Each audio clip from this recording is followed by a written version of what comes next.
What is it about you that makes you work so fast? And how can we work so fast like you? I think in retrospect it seems fast. At the time it's insane amounts of work.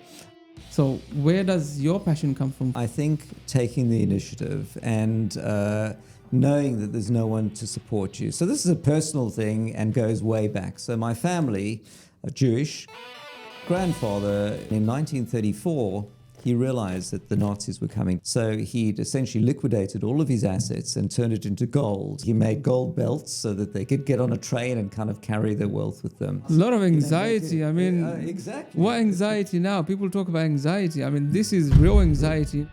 Anthony Rose, the founder of SeedLegals, former head of BBC iPlayer. Are you guys taught certain things when you're kind of young? Okay, this is what you do, this is what you don't do. Some people think like Jewish people will get together and play. Nothing of the sort. Firstly, I'm a complete atheist.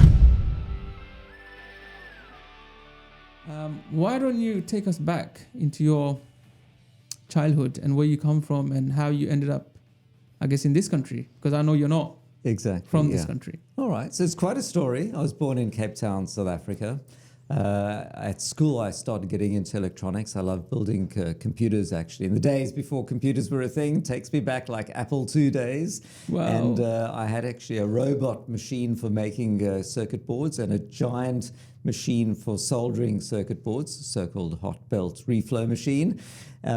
And then, fun anecdote is I had this Alfa Romeo back in my childhood. I was more of a car guy, and I decided to soup it up. I put nitrous oxide in and various other things, and I wanted to go faster.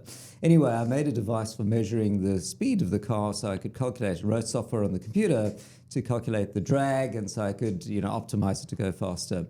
And then I thought, what if I could write to the government and get a license to exceed the speed limit so I could kind of test if I could call in inverted commas around the highways around Cape Town. So I wrote to the government and I created this nice fancy printout of my computer modeling and so on. And I wrote to the government minister saying that South Africa was sanctioned at the time and it would save fuel, and I did the calculations. Anyway, months went by, and then I got this letter back from the government on the official government, signed by the Minister of Energy, giving me a license to exceed the speed limit. There was a condition I had to have a sign on the car saying that it was authorized. So I had the sticker made saying government license to exceed speed limit. Now at this time I was at university and had like really long hair and so I would drive around Cape Town, and occasionally the police would pull me over and they would go, sorry, you can't do this, and I'd take out the letter and they would look at the letter with this disbelieving, eyes. It's like, wow, have a nice day. But the look was like, life is so unfair. Anyway, that was, I think, so my making electronics and selling it. And what age are we talking about? I was like 19 at the time. 19. Or something, yeah. So I'd kind of two things really come from that. Number one is, at the time I was making and selling electronic circuit boards, including to the local Apple dealership and many others. I made these data loggers that were explosion proof, that went down coal mines and things like that. And so two things came from that. Number one, to learn to run, I guess what you see today is a proper business. So many startup founders get on the treadmill of raising investment, and then they spend like crazy, and then they have to raise investment again. Back in those days, there was no such thing as, SEIS tax relief or startup angel investing. You basically had to borrow some money, and then you had to sell some product and get more money back and then pay the loan back, and otherwise you didn't have a business. So it taught me at an early age, firstly, how to do everything as a founder. There was no one else. And secondly, how to run a, proper business. And thirdly, you might say what's called, chutzpah. You shouldn't be afraid to have an idea and then go out on a limb, like writing the government on this crazy idea, right? I mean, the thought that they'd give some, student guy this license to exceed the speed limit. But I gave it a go, and it worked. So, in startup life, it's always about giving it a go, seeing how it goes, but of course having a suitable safety net, and we'll get on to product testing and things like that to learn if it's not going to work, you should stop early rather than later. So anyway, that was my youth in Cape Town. When I woke up in the morning eventually, and I looked up at university and there was tear gas coming out because there was another riot and police were tear gassing the students. And what year is that? This was like 1980. Whoa, that's so- a long time yeah. ago. I think that's 6 years before I was born. Exactly. I've been around, so I don't mean to make you feel old. No, I think Apologies. actually 1988. So, and then it was time to really leave because of the country. It was just, not the place to be. So we moved to Australia, and I started up in Australia again. And then I got hired. My background was electronics, and I was hired to be CTO of a company doing a real-time 3D graphic engine. So I put together a develop team, got into 3D graphics, and actually back in like the late 90s then had a virtual a VR headset, as you see now, sort of somewhat becoming popular. That was like 20-something years ago. And amazingly, it was like the size of a motorbike crash helmet with this umbilical cord of cables, and was low res 640 by 360 or something resolution, and gave you a headache, and the frame rate wasn't great. But actually we were doing sort of real-time 3D VR back in those days.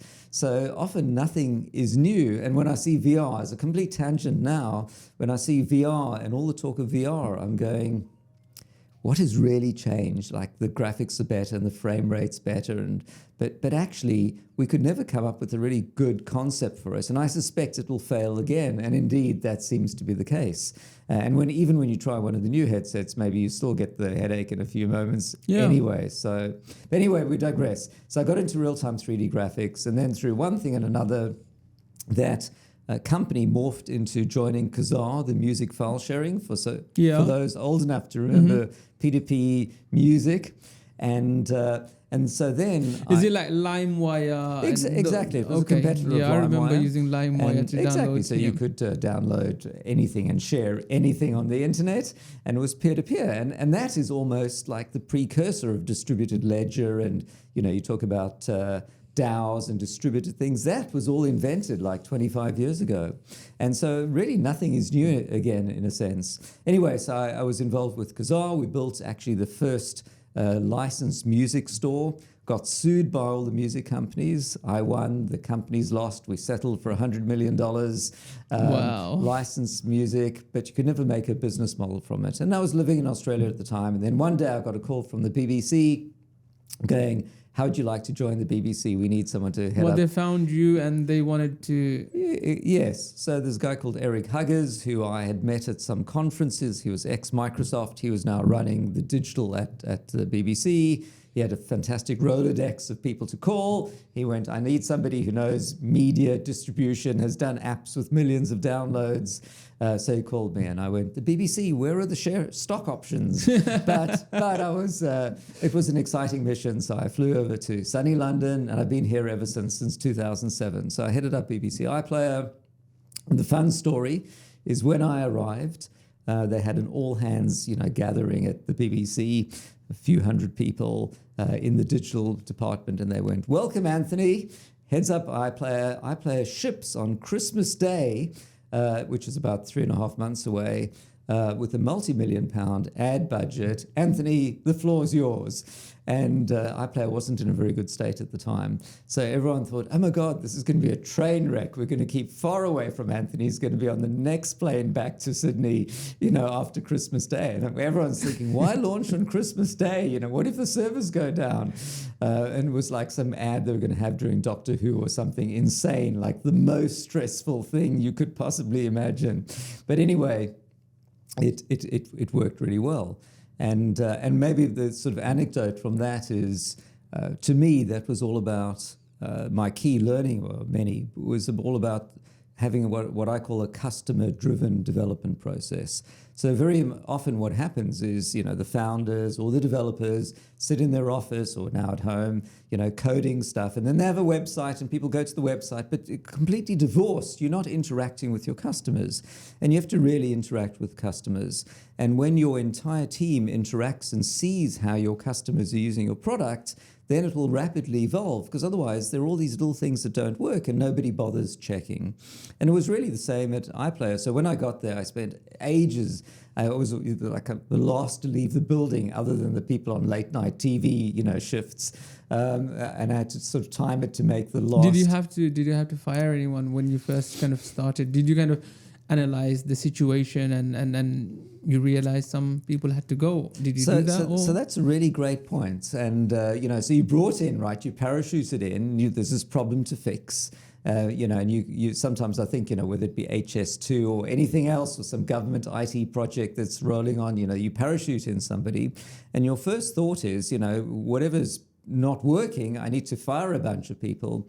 And it turns out that I fired one person only, but so my thinking was, the BBC was really ahead of its time and it was some innovative thinking and they started the thinking before I arrived, but the execution wasn't quite there. So I started by thinking I'd need to fire, a lot of the developers. Turns out the developers are great and the designers were great. In fact, everyone was great. The problem was they were being pulled in different directions within the company and no one was really listening to what the customer wanted. They were optimizing for, the editorial team and the moderation team. And actually the BBC didn't want an iPlayer. They wanted a BBC One player and a BBC Two player. So there were internal things driving in different directions. And so it was hard to make decisions and people were making all decisions that were not what the user wanted. So I thought, how am I going to sort this? So I decided I'm just going to be the user champion and listen to the user. So I went through all the things I could find that didn't work in the product, like 100 things, some big, some little. And then I went to the developers and I went, these are the things to do. And they went for each of them. They went, Anthony, it's just your computer. And, oh, you're on Windows. And no one watches that program. And you're being too difficult on this one. And only 1 in 100 people will ever do this. And so I realized, each of these will only have like 1 in 100 people in effect, but they're like 100 of them for any given person. It's just not going to work. So how do I prove this? So I thought we need to do some user testing. So I went to the user testing, I found a user testing department and they said it was going to cost £20,000 and take 6 weeks. And I went, there's no way I'm spending £20,000 and I'm not waiting 6 weeks because we ship in 3 months. It's not going to work. So I figured I need to find somebody non-technical. So I went to the local supermarket and bought some nice big boxes of Lindt chocolates. And then I went to the legal team upstairs, being non-technical, and I said, if I give you this fine box of Lindt chocolates, will you come down and user test our product? And then I gathered the developers in one of the rooms with a big projection TV, sat the person down and said, great, tell me your favorite TV show. And they mentioned Jonathan Ross show actually at the time. And then, great, let's find the program. And they couldn't find the program. And like a half an hour went by and nothing worked. It was a disaster. And the developers like all jaw dropped. And from that really evolved what I call, Anthony's patented chocolate box test, which is it only costs you the price of a box of Lindt chocolates. And you find a non-technical person, you sit them in front of the team. And then at the end of the session, I went, great team, what we're going to do, we just pick the 3 most important things that went wrong. We're going to try and fix them in the next 48 hours. And we're going to repeat this. And actually, it only took like 4 sessions. And it took a bit more than 48 hours, but it only took about 4 sessions. Still, the person went, my favorite program is EastEnders. Oh, there it is on the homepage. So the power of a recommendation. Click, and it plays. Great job done. Now we can ship. So actually thinking of everything as what your customer or user does and then bring everyone else around it was super important. Anyway, after that, eventually it was time to move on from the BBC. iPlayer was shipped. And then I went off and built a startup and then sold it and then built another startup and then sold it and then got tired of paying lawyers. Wow, so 2017, 2007 is where you arrived at BBC, where you got parachuted into BBC in front of 200 people and you had to kind of lead that team forward and you successfully launched and it all went well, yes. Did it go smoothly or was there any kind of... I think it went about as well as one could hope for. I mean, there are always, some, streaming problems and, there was this fear the internet was going to fall over. She couldn't take it. If you remember the pipes being blocked. Yeah. And, these days, of course, people stream unbelievable amounts of stuff. Back then, there was a fear that BBC's iPlayer would, max out and take down the UK's internet, which I thought was nonsense. But you never know. I mean, if way more people had turned on, maybe it would have been a problem. So, and was BBC the first kind of organization to, from a broadcasting house point of view, were they the first? I think launch it? actually Channel 4 got there sooner with a sort of slightly more limited offering. Of Okay. course, the BBC's one was much better. Yes, but of course. there was a friendly rivalry between ITV and Channel 4 and the BBC. And when did you leave BBC? It's around 2011. 2011. Yeah. Okay. And what was that next startup? So I built a startup called Zbox, which was a social TV proposition. So the idea is while you're watching TV, it's kind of like Amazon. I've got that somewhat nailed within Amazon, which is the X-ray or whatever it is. But the idea is you're watching TV. Why do you just have to watch TV? You can be on Twitter and so on at the same time, and you can have info on what people are talking about. So we built this really cool system. We got great investment from Sky, Comcast, NBC, and Viacom. And then we would ingest the subtitles. So we talk about AI now, but we ingested the subtitle feeds real time of lots of TV channels, and then we'd work out what was being said, and then we could link. So if they were talking about Michael Jordan or whatever, it would link to the Wikipedia page. It would give you a TV guide. You could have real time chat. So you're watching, Britain's Got Talent or something. You get the feed within it. So it was very good. It didn't quite take off as much as we'd liked. One of the questions was, would the TV programs change? And I think this is one of the key things that I'm slightly disappointed by. So what happened with the BBC and other broadcasters is they ultimately did a great job taking the thing that you had to watch on your telly at 9 o'clock at night to now being watching anywhere, anytime on any device. So tick, reinvent how you can watch. But the programs that are made are still unchanged. You've still got the nature show, it's filmed years before and then edited, and then you have to watch 30 minutes or 60 minutes. And the problem is that the broadcasters didn't think how people would value different types of content. So they went YouTube, it's just kids on skateboards and it's low resolution. So they defined success as high resolution, streaming, high production quality. But the world changes, and actually a few people with Twitch or TikTok or something in their room with a phone is now insanely popular. And so I think by not reinventing the content, not just the distribution, they left the door open for eventually them essentially becoming obsolete. And this was, to me, the drum I was banging on like from 15 years ago now. And then, of course, you see the rise of the Netflixes and the TikToks and the Twitches and others. And the question is, could the broadcasters have taken the next leap and redefined content? And I think what's interesting is the digital teams innovated, and I think the content teams really didn't get to... Is it in their best interest, though, to make it, I guess, like a peer-to-peer situation, or like, say, TikTok? Maybe there's a, wider agenda where they need to, I suppose, control the content. That's a great question. So now in my career, I've had sort of three different areas of disruption. Music with P2P file sharing, where there was the music companies, sales were decreasing by $1 billion a year because of P2P. So for the music companies, should they embrace online music distribution subscription, or should they try and sue the companies out of existence?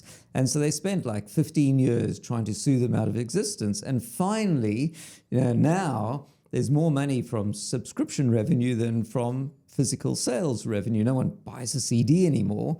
But it took decades for that to change. And then with broadcast TV, of course, lots of people still watch TV.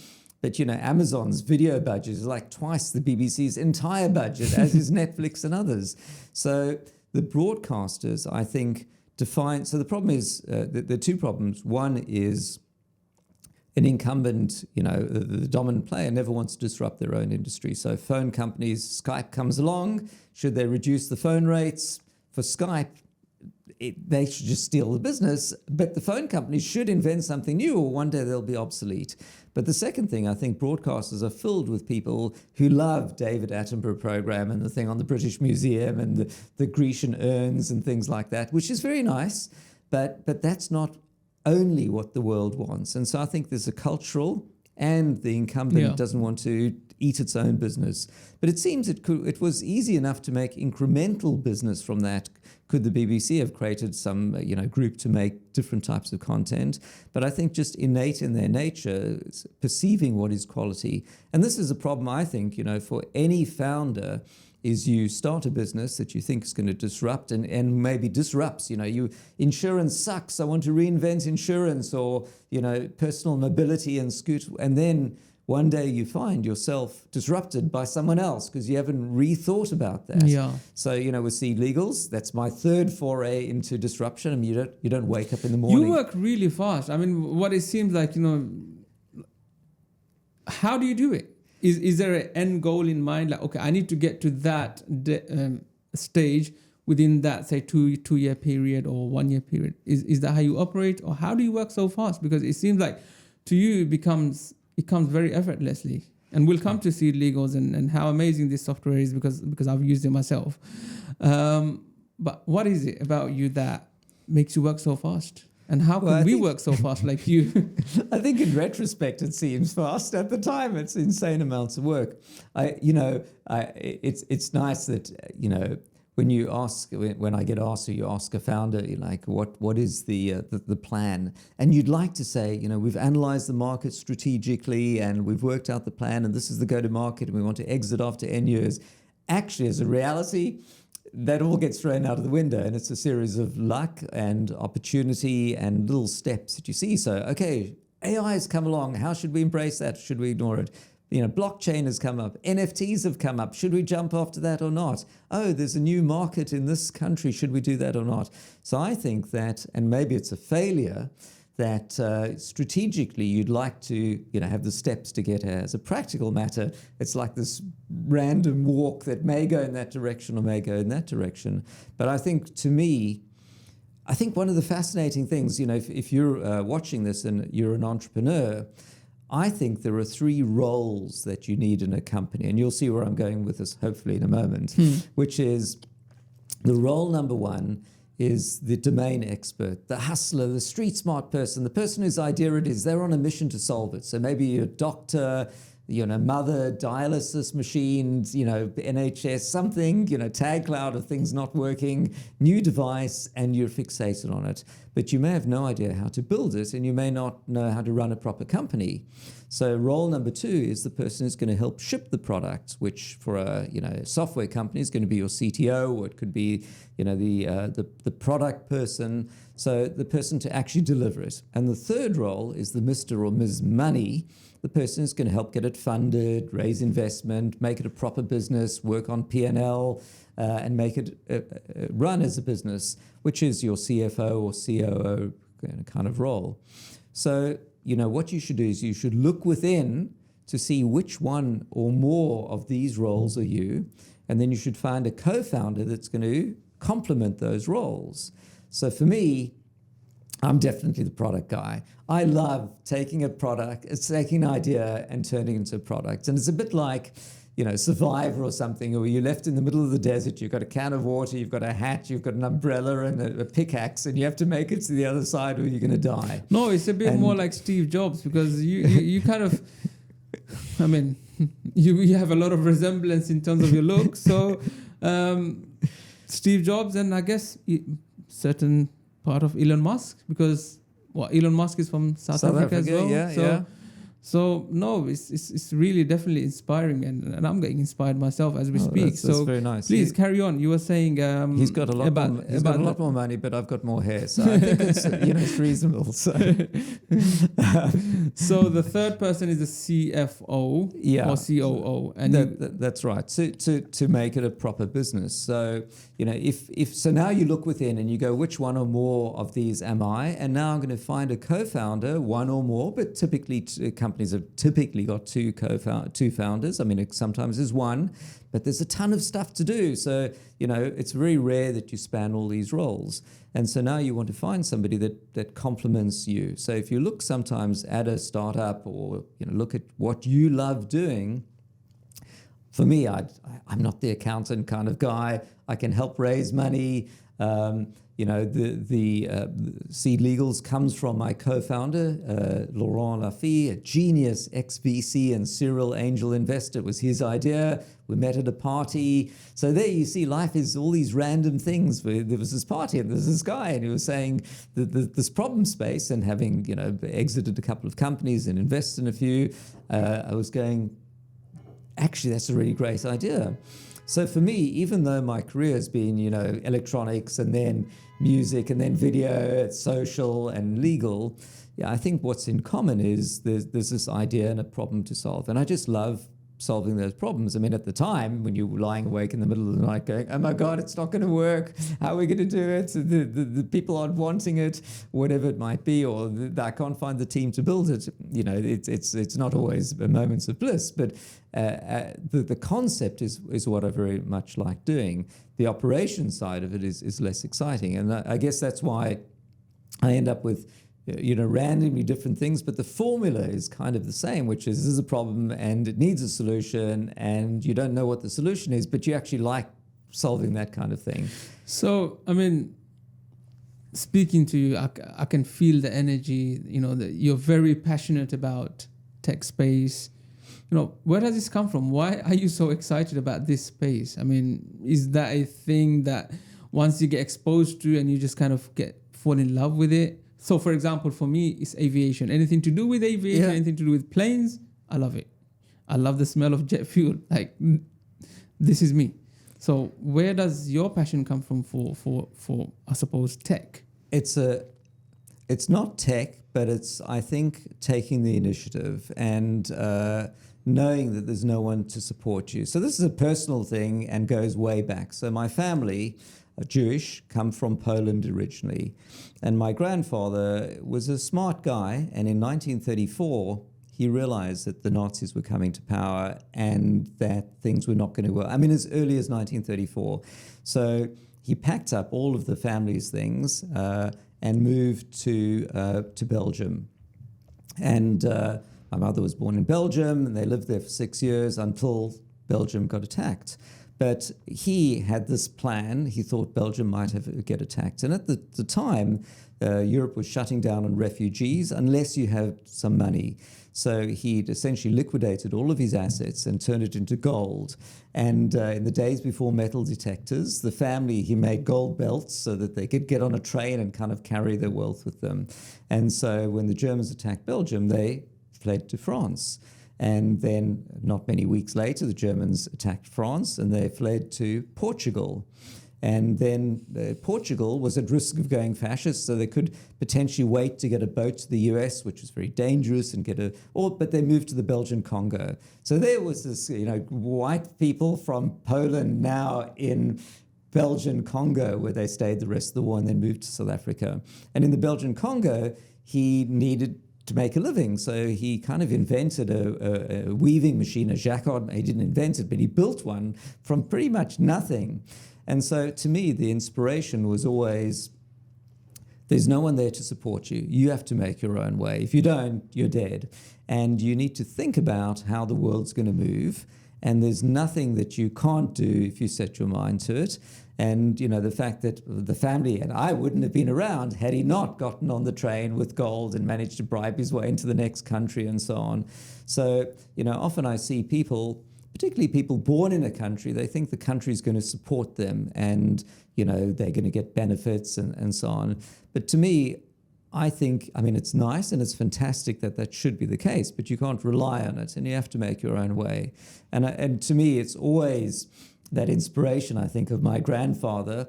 And it's not like, we'll do a new startup. If it doesn't work, we'll fold and do it. No, if it doesn't work, we're all dead. Yeah. So it's a survival. It's a survival mission. Exactly. Wow. And as a kid, I had the stories of how the guards on the train would search everyone, and then he'd hid the gold in the cistern, in the toilet, in the train, and so it was all about a lot of anxiety. Exactly. What anxiety now? People talk about anxiety. This is real anxiety. Imagine like you're being searched again and again. Exactly. And you with three small kids in tow. That is absolutely crazy. You mentioned obviously you've got a Jewish background. I know. The narrative out there is Jewish people are very good business people.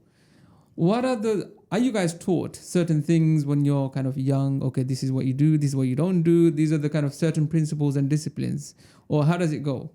Well, I think there's sort of, well, maybe some people think like Jewish people will get together and play. Nothing of the sort. Firstly, I'm a complete atheist, right? So, I mean, I was born Jewish. I don't believe in that at all. But there's like no, I mean, there's no like group that teaches you anything. You just, maybe, there's no like overall group. I think to me, it just comes from a personal story. So, I mean, occasionally you meet somebody and they look kind of Jewish, but you go, hey, dude, how you doing? Or they've got a South African accent and they come from South Africa. You know, you always, you know, people that are somewhat like you kind of bond often a bit more because there's some certain social shortcuts. You can use buzzwords or, you know, idioms or whatever, and there's a connection. But otherwise, there's no kind of network that, at least that I know of. Maybe there is elsewhere, but I don't know of it. So, no, you know, it's just like. Hey guys, I hope you are enjoying today's show and I hope you are learning and taking loads of notes from Anthony Rose. Now, without any delay, let's get back into the show. Do you think you've taken any, I mean, obviously you've witnessed the whole migration journey and the difficulties. Was that a motivation to make sure that you never kind of end up in that situation again or remotely close to it? Or was there teachings from your family in terms of, okay, this is how you do business, and maybe you were exposed to business? How did it work for you? How did it pan out in the later years of your life? Well, you know, I mean, I was born in South Africa, then moved to Australia and then the UK. I love the UK. Maybe I'll be here forever. Maybe I'll be here somewhere else. But I think the key learning is you have to make your own future and you shouldn't rely on everyone else.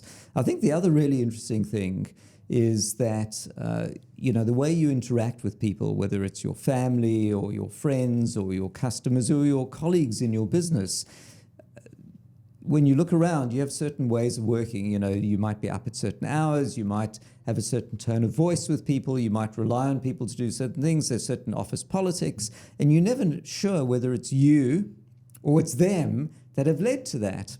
And what was really interesting and sort of the life learning for me is in Australia, I found a certain work pattern, the hours of the day I was working, the interactions with colleagues, the way I would sometimes micromanage, do too much, do things myself, you know, not focus on the big picture, focus on the little, whatever it might be.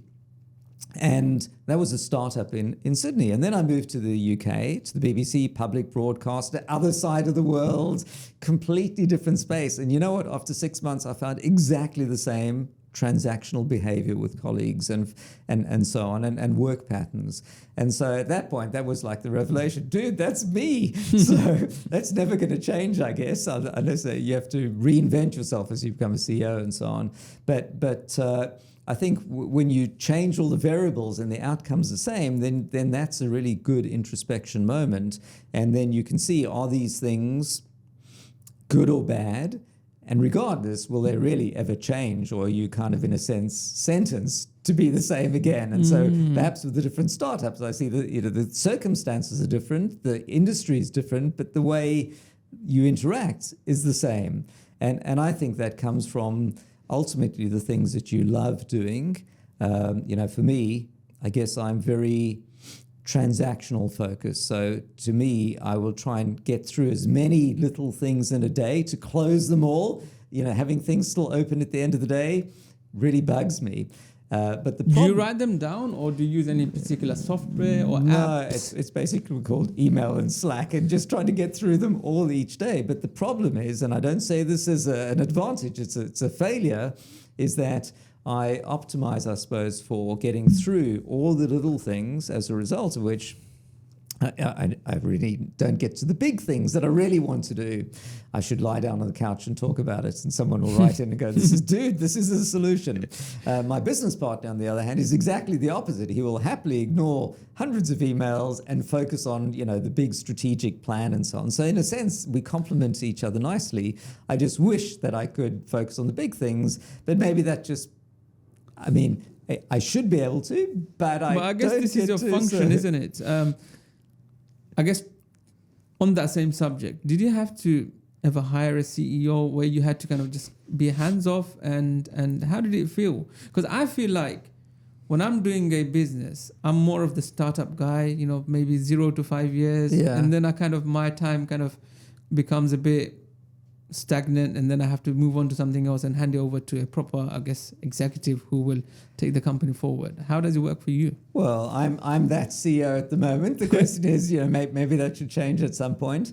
But it is quite interesting because for me, I love building the product and the product thing. But one of the challenges is that as your business grows, you have to reinvent yourself. And whether you're an employee or the founder, you know, initially it's all hands on deck. You know, often a good use case might be your first CTO. If you're a tech company, your first CTO is going to be hands-on. They're going to be coding. But when your team is 20 or 30 or 50 people in your software team, your CTO probably shouldn't spend as much time or any time coding. They're there to mentor the team, hire people, set the direction, and so on. And likewise, initially, when you start a company, you're going to be doing everything from the taxes to the design to the website copy. But at some point, that needs to be delegated. And the challenge, I think, is if you love doing those things, then how do you marry that with actually the things you should be doing as a CEO are different? And if the mismatch, either you reinvent yourself or the mismatch becomes too great. How do you reinvent? Well, by reading books, watching YouTube videos, or what do you do? I don't profess to be in any way the expert at this, but I think it comes often from listening to your colleagues. So if your colleagues are going, dude, stop doing this and do more of that, or hey, you need to stop getting involved in the design and you need to help build the team. So it might be talking to other people at similar stages. So I'm a member of many startup Slack groups and WhatsApp groups and so on. So you see people posting questions, asking these kind of things. And if you can then learn from that and see, oh, dude, I've got exactly the same problem. Interesting, because do you have to be an investor to be in those groups? London and the UK is blessed with lots of startup groups. Amazing. I never thought of it. Yeah, there are many. There's some SeedLegals groups. So if you drop me a note, hit me up on LinkedIn. I can add you. One of the more interesting and buzzy ones is called Anonymous Founders. So if you Google, it's a company called Landscape.vc, which has a Slack group. Anonymous Founders, then everyone's anonymous in it. You probably work out who I am after a little while because I answer lots of questions. I know, I've just blown it. But what's nice is because it's anonymous, people ask more open questions than they would otherwise. I'm having a dispute with my co-founder. You know, who else here wants to strangle their co-founder, whatever it might be, or all these kind of questions, from fundraising to personal questions. And then by seeing other people's questions and the answers, you can start seeing. So I think the sort of self-help, in a sense, from looking at others is the go. But, I think one problem often with startups is your early founding team are on this mission. Startups or early stage businesses start with purpose and mission, but purpose ultimately has to switch to performance. And so initially, we're going to change the world. We're going to put these people out of business. We're going to revolutionize this. But actually, to have a successful business, it's all about building a team, building a vision, executing on it, setting and hitting quarterly targets. And, although nobody might like the word OKRs and so on, and, to have goals and to hire people. So it's the mechanics of running things that starts dominating, at least for the executive team, the initial purpose. And what often happens in startups is as you go from 20 to 50 people or so, those initial hires who may have been brilliant at operating in a 5-person team, either they reinvent themselves to become the leaders, and instead of coding themselves, they're building the team, or instead of doing the marketing themselves, they're building the marketing team, or they are sentenced to reinvent themselves in small startups. And to me, I think that's the key thing, which is, although I love the product and other things, the question is, my life, I'll be sentenced to a repeat of, the 0 to 3 year or whatever it is, 5-year startup, and repeating that, or you need to try and reinvent yourself so that you can be there for the larger company. At some point, it's either going to work or it's not going to work, but I'm still on that journey. I don't claim to know the answer. So, when you form a startup team, everyone's quite close, you enjoy a very close relationship. As the company starts getting bigger and then you start bringing in more people, and then there's a distance between your core team. And I've seen in my experience, it's either kind of resentment that comes out of it, or people just embrace it and they recognize that the company is growing and we need to move with it. How do you kind of find yourself, or how do you balance between making sure that your core team is intact, because they play quite a big role and they hold a lot of information? Yeah. So I guess it's two questions. How do you retain those information or keep in a centralized platform? And secondly, how do you manage those relationships as a founder? Again, I don't profess to know the answer, but I think the first thing is that you want to create a company culture of people who are smart, happy, enthusiastic, and really focus on that. And anyone who's not happy and is creating dissent is really like a cancer in your business, and you don't want that. So one of the things, people write to me literally on a daily basis. It's unbelievably nice. It's my motivation, one of my big motivations, saying how wonderful the SeedLegals team are. I open WhatsApp and there's just this unsolicited thing saying, hey, Anthony, I just want to drop you a note. I was working with so-and-so in your team. They were awesome. I just let them know. Somebody said, don't tell so-and-so, but you should give them a promotion immediately. So we posted in our Slack channel. I said, don't tell that person. But of course, that is such a joy. And I don't know the answer. But what I do like to do is to try to hire people that are going to fit that, and hire the people who are going to hire the people to fit that. So, we're 160 people. So I still do the last interview with everyone, so that the last interview, I explain to someone that this is as much for them to ask me questions so that they can get excited about the mission, and for me to ask them questions so that I can see that it's going to be a fit. My team have already now know the things that we're looking for, so they would have filtered out ones, people that don't. And so it's very rare that on a call it's not inspiring, hopefully on both sides.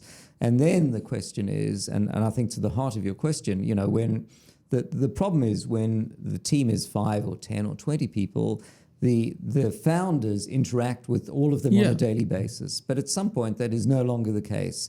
So how can you make sure your next level management exec team has the same mission, purpose, perhaps tone of voice? This doesn't mean it's not a diverse team. The team at SeedLegals is unbelievably diverse, and it's always fantastic on a Monday morning when we have our stand-up and we introduce somebody, to say what part of the world they're from, and it's wonderful. But the idea is you all share a mission, which is awesome customer support, being awesome and fabulous to your team members, working as a team, ignoring sort of hierarchy. We all dive in to help each other. There's Slack channels. So if a customer asks something and one of our support team doesn't know the answer, they'll post in the channel. Everyone will dive in. I'll personally dive in. So your particular challenge these days is even when people are working remotely. So, we're hybrid. You can come in the office when you like. People are probably in 1 or 2 days a week and then at home. Sometimes I get on a Zoom call with my team and there's like a palm tree in the background. It's like, whoa, that's not London. Where are you? You're in Morocco today. Right. Okay. So you're living there, right? Okay. So welcome to the new world. But even in this way, can you have everyone feel like they're part of a team and really with that mission and value and purpose? And how do you maintain that when you aren't interacting personally with each person each day?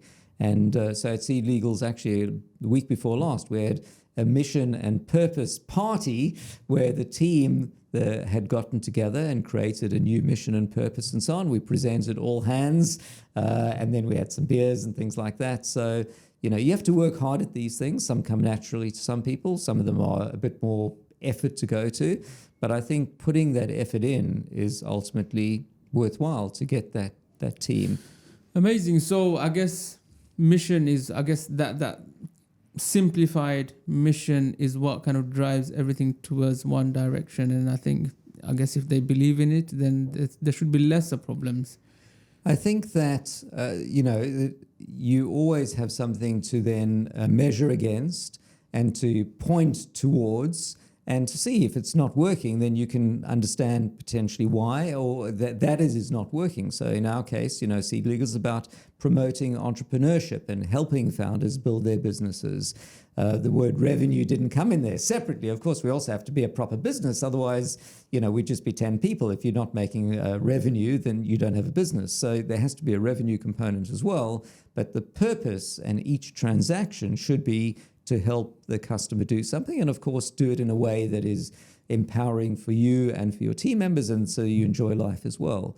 And if whatever business you're in, can you look to do that? Now, of course, some businesses, perhaps more disruptive ones, may have more of that, but other ones might focus on the team dynamics more than, if you're one of many companies creating pizza or something, well, what's your differentiator? And then have everyone align on that. I'm sure you'll have guests on your program who focus on the HR and talent and mission purpose much more than me. How do you manage, I guess, toxicity? Do you see it coming in, erupting, and developing?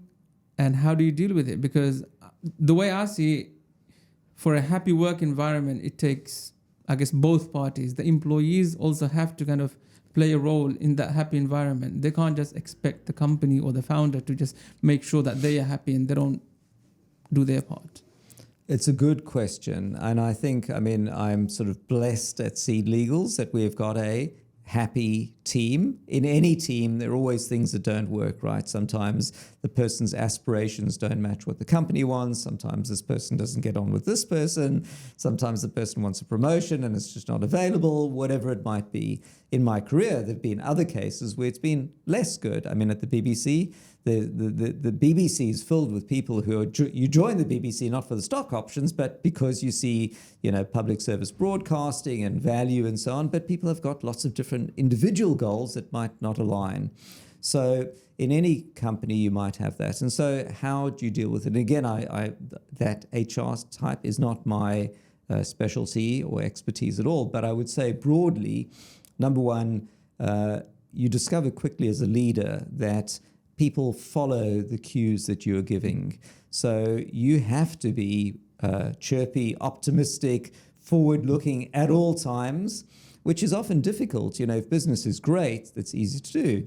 But, if you're running out of money or customers aren't buying your product or you've got some unhappiness or someone's suing you for a trademark thing, you can't go in saying, hey team, we've got 3 months of cash left in the bank. I'm out of ideas actually. Don't leave, come back. So, do you share that with the team? Because wouldn't that make them afraid? Or? So these are some of the problems that you're going to run into as a founder, right? So if you are, you want to be open and transparent with the team as a general goal. But the problem is if you have, some people talk about radical transparency. The reality is that whether it's new ideas and concepts that the management team or the founders individually are thinking about, or the business problems, this month revenue is low and this is high, I think your goal is to somewhat average those, because if you start giving people each data point update, team, we're almost out of money. Hey, team, we've got more money. Hey, revenue's down today. Oh my God, this person's unhappy with it. It's just too much noise. And so your team need to focus on things. On the flip side, if one day you tell them, team, everyone's fired because we ran out of money, they're going to be kind of upset that you didn't tell them beforehand because they're making their life plans around that. True. So somewhere is the right balance. And I think to try to average things. So you want to, of course, generally present a happy picture, if at all possible, where the news isn't happy, how to present in a way that I think one of the key things is when your team want to see that the leaders have a vision, and whether it's in the country for your country and the government, or whether it's leaders in your company, if they don't have a vision, then you're going to lose trust in them, and then it just becomes an anarchy. Very interesting. So, and to me, one of the really interesting things is when COVID hit. So, when it comes to technical development or product or now funding agreements, I think I know what I'm talking about roughly. So if someone asks me a question, I can have an answer. Then COVID hits and everyone goes, oh, wise one, how will business be affected? Or should we work from home? Or is it safe to come into the office? And you can't go, fucked if I know, because they want to have an answer. On the other hand, you can't make shit up because you just don't know. Yeah. So how can you be a leader in a space that you don't know the answer to?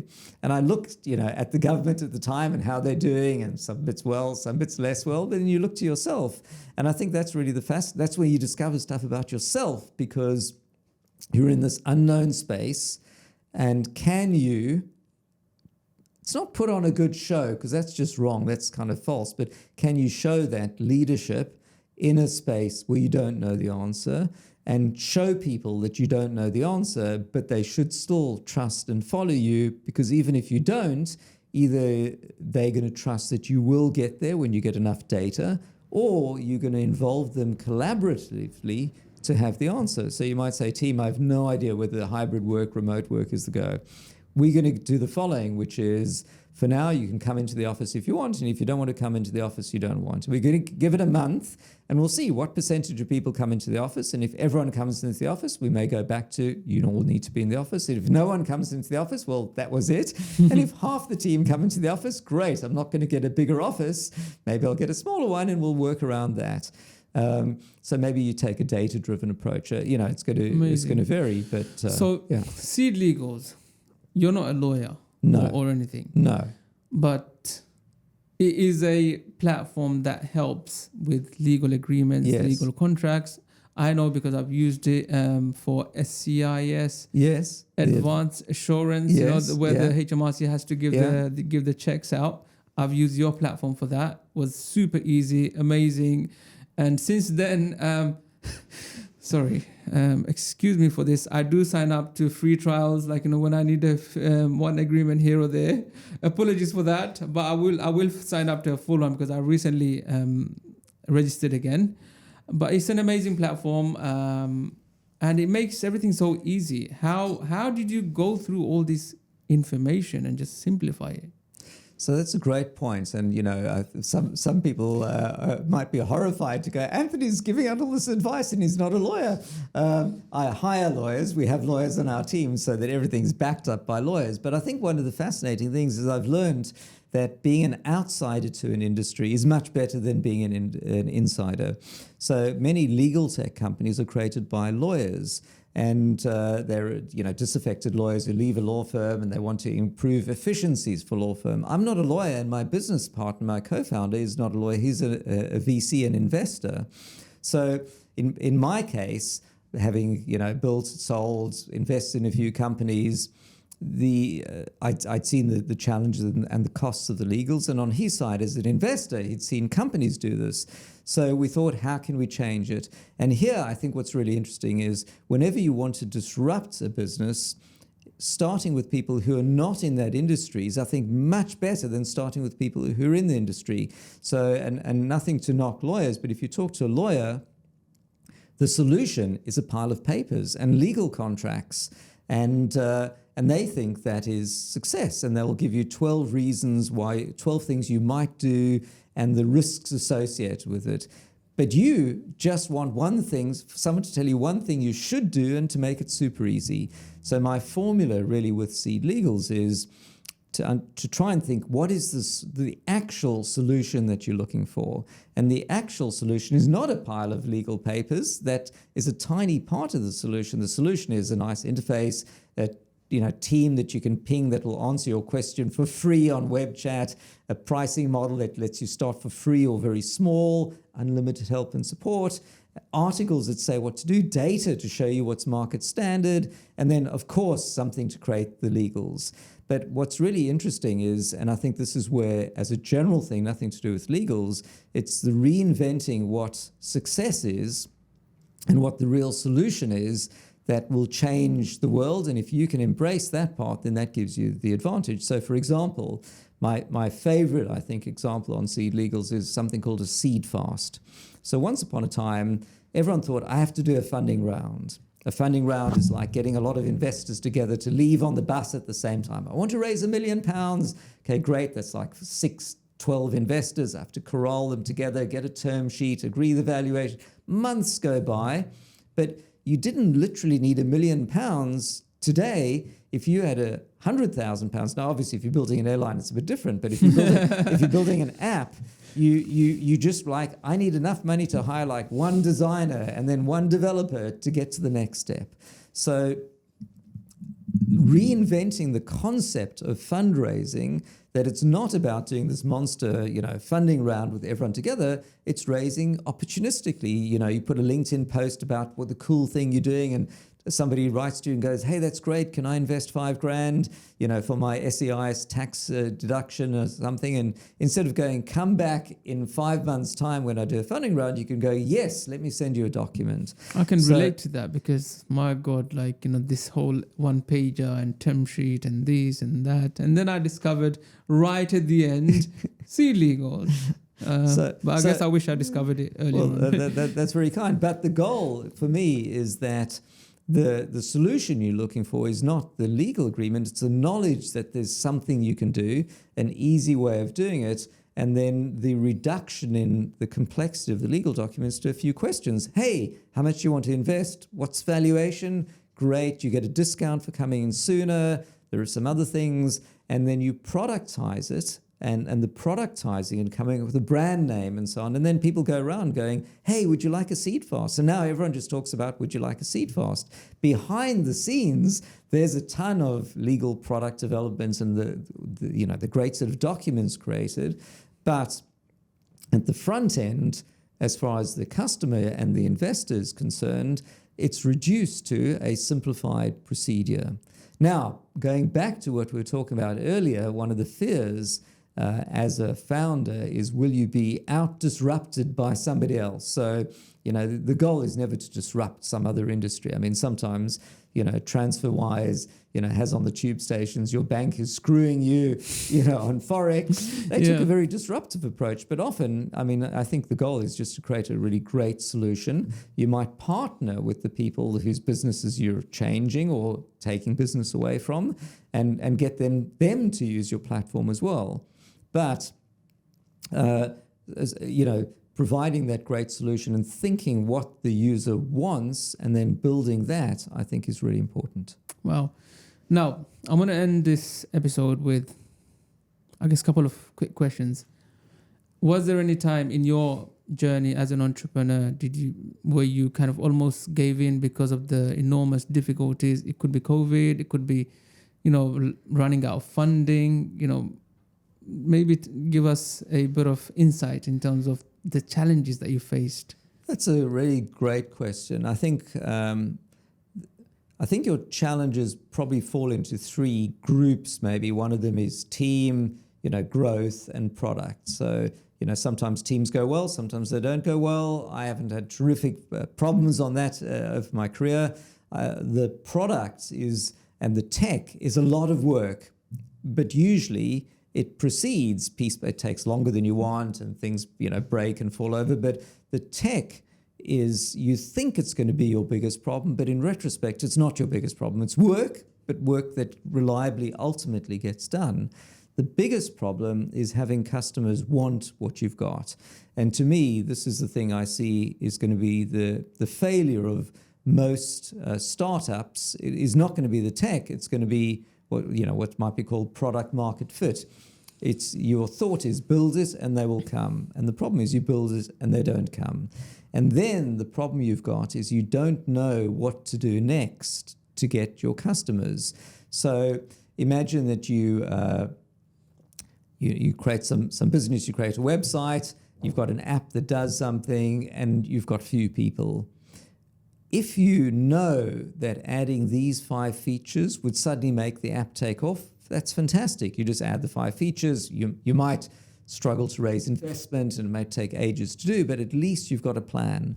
The problem is if you don't know what the solution is, that is the really stressful thing. And I've been there over my career before, which is particularly when you've got a social app. Maybe look at Elon Musk right now.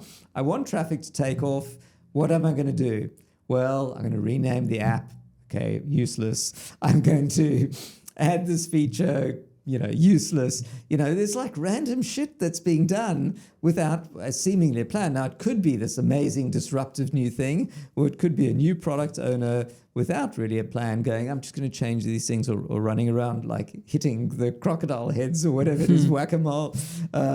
And I think that's the problem, which is when you don't know the path to consumer adoption, and you're trying different things, and you're running out of money. So a startup, you raise a certain amount of money, it's going to buy you so many months of runway, and now you build a product, you launch it, and nobody comes, or few users, or not enough users.